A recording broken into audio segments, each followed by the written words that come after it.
So we're here at Mom and Dad's farm. We're in our fourth week of the Doubt It series, the final week of the Doubt It series. We've been talking about questions that we have, things that are hard for us to understand, questions that don't get answered. What do we do when that kind of thing happens? The first week we said you're not alone in your questions. The second week we said God doesn't shame us for asking the questions. And then the third week we had a real discussion last week about what happens when God doesn't answer our questions. And so this fourth and final week, we're going to dig into the big idea of godly people can help us with our questions. And I've asked Kaylee to come here and do this with me, number one, because she's awesome and I love doing this kind of stuff with her. But number two, she has a really cool story to share with us about something that happened to her when she was in high school, a crossroads kind of situation that she came to. And some very godly people came into her life with some wisdom that helped her make that decision, even though the final decision was kind of hard.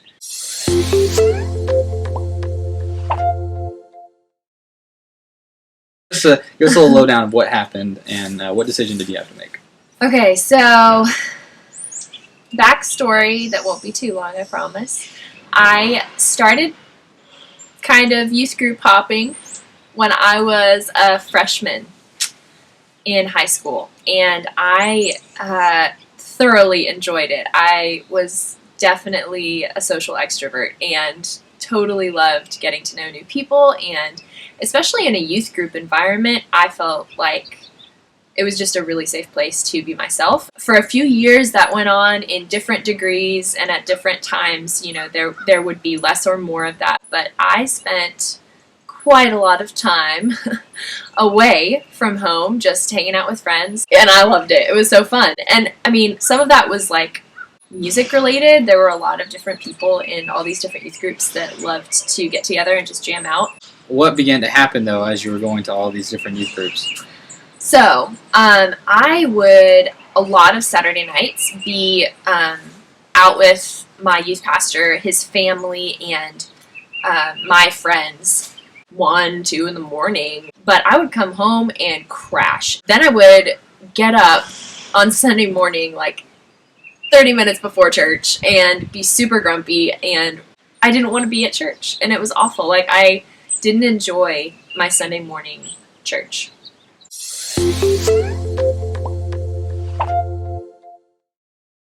Okay, so you're not the only person to ever come to a situation where you had to choose, you had to make a decision, and you needed to make a decision, but you didn't know which direction to pick. And there's a lady in the Bible whose name is Esther, who her decision affected an entire nation of people. This guy named Haman, who was part of the court, Haman was not a quality individual, not a good guy at all. Actually, read from Esther chapter 3, and let's just see exactly what he says to this dude, the king. Then Haman said to King Ahasuerus, "There is a certain people scattered abroad and dispersed among the peoples in all the provinces of your kingdom. Their laws are different from those of every other people, and they do not keep the king's laws, so that it is not to the king's benefit to tolerate them. If it please the king, let it be decreed that they be destroyed, and I will pay 10,000 talents of silver into the hands of those who have charge of the king's business, that they may put it into the king's treasuries."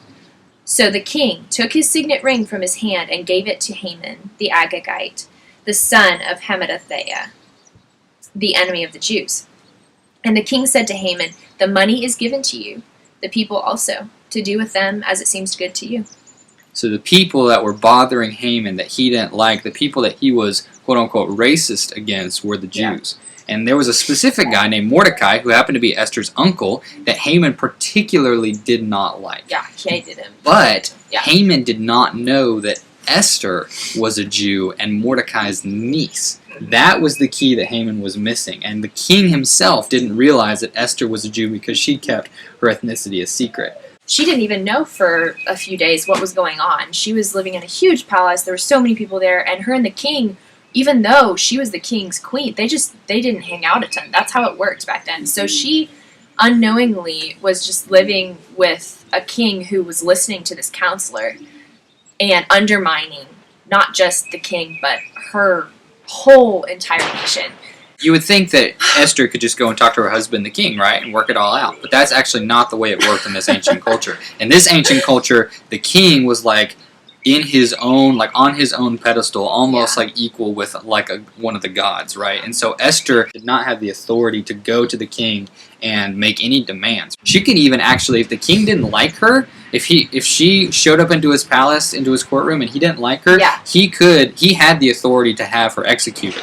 So she's in this crazy position. She needs to go and talk to the king. She needs to go and let the king know what he's done to her people. She needs to let him know that she's a Jew, which is crazy vulnerable as well.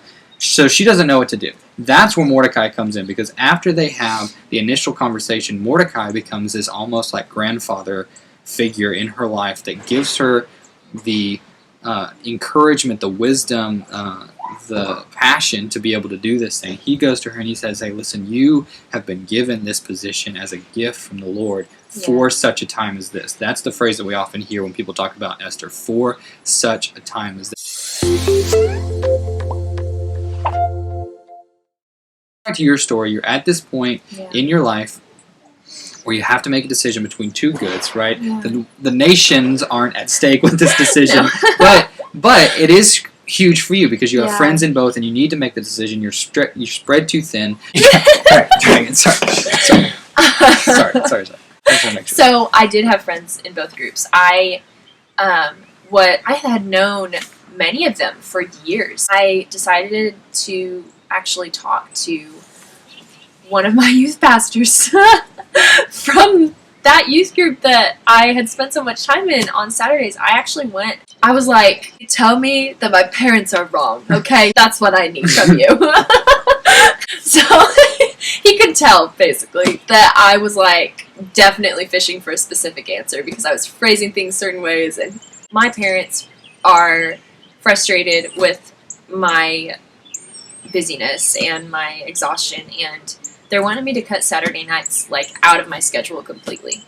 And he was like, yeah, no, I think that's great. You absolutely should honor your parents. Like, don't honor me, don't honor your friends, honor your parents. I was just like shocked. I'm pretty sure I immediately started crying.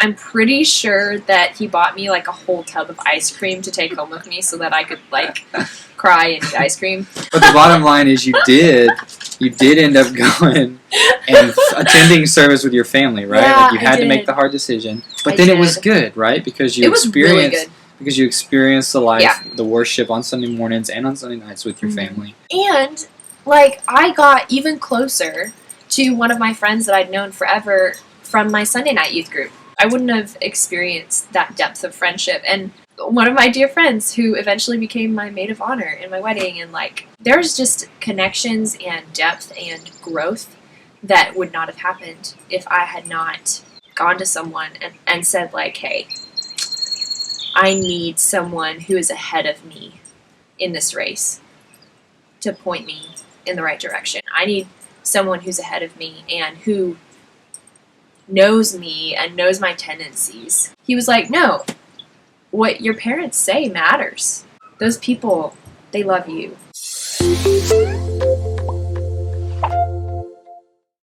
So, the way it translates to you in that story, maybe you've got something in your life, maybe you have a situation that you don't know, or a decision that you have to make that you don't know all the answers to, you don't know which direction that you should go. Find those godly people in your life, those people that you trust, those people that you can lean on to, because oftentimes, especially in our doubts and in our questions, other people have been there before. You're not the only one that is experiencing this kind of question.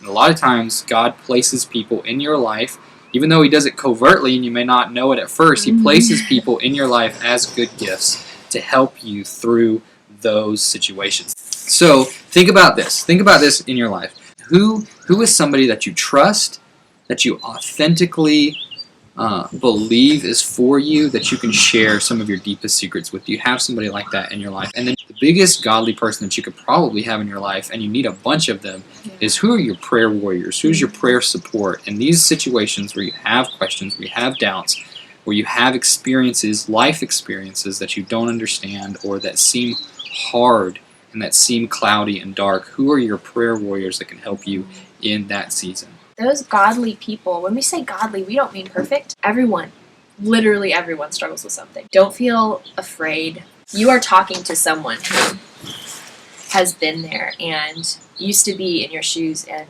they need grace too. And they know that you do. It's not a surprise to them. So, as we wrap up this Doubt It series, don't be afraid of your questions. You're not alone in those questions. God doesn't shame you for those questions. Sometimes our questions don't always get answered, but He gives us good gifts to prove to us how good He is, and He sends us godly people, wise people who have been there before, who have walked that path before, and can help us when we come to those crossroads moments. Kaylee, thank you for being with us today and for sharing your story and for reading scripture with us. I hope this was helpful for you. I hope it was encouraging for you. Find those godly people in your life that can help you deal with the questions. Until next week, catch you later. Enjoy your quarantine.